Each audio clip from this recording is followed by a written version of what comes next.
दिवाली में आतिशबाजी की ये तस्वीरें देश भर में देखने को नहीं मिलेंगी। क्या पटाखों पर बैन दिल्ली एनसीआर के साथ साथ पूरे देश पर लागू होगा?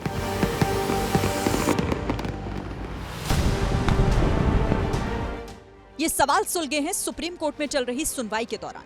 सुनवाई पटाखों पर बैन के खिलाफ दायर याचिका पर थी, लेकिन सुप्रीम कोर्ट की टिप्पणी ने बैन के दायरे को और बढ़ाने के संकेत दिए। चीफ जस्टिस समेत 2 जजों की बेंच ने कहा, पटाखों से जुड़ा आदेश सिर्फ दिल्ली एनसीआर तक क्यों सीमित है? जो भी नीति हो वो पूरे देश के लिए लागू होनी चाहिए। दूसरे शहरों को भी स्वच्छ हवा का अधिकार है। दिल्ली के लिए सिर्फ इसीलिए नीति नहीं बन सकती क्योंकि यहाँ अभिजात वर्ग रहता है। दरअसल प्रदूषण की समस्या को देखते हुए सुप्रीम कोर्ट ने दिल्ली एनसीआर में पहली बार 2016 में पटाखों की बिक्री पर रोक लगाई। पिछले साल कोर्ट ने अस्थायी तौर पर बैन के लिए कहा था, जिसके बाद पटाखों से जुड़े कारोबारियों की तरफ से चुनौती दी गई।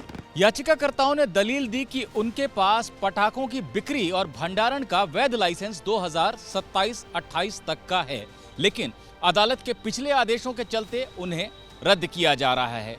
उन्होंने कोर्ट से मांग की कि उनको ग्रीन पटाखों के उत्पादन और बिक्री की अनुमति दी जाए। इसके लिए जो भी मानक तय किए जाएंगे वो उसका पालन करेंगे।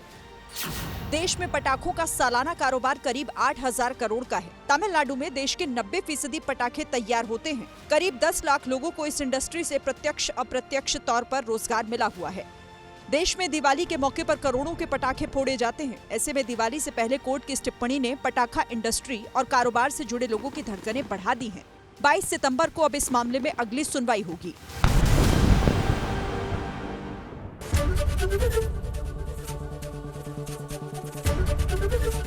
एबीपी गंगा, खबर आपकी, जुबान आपकी।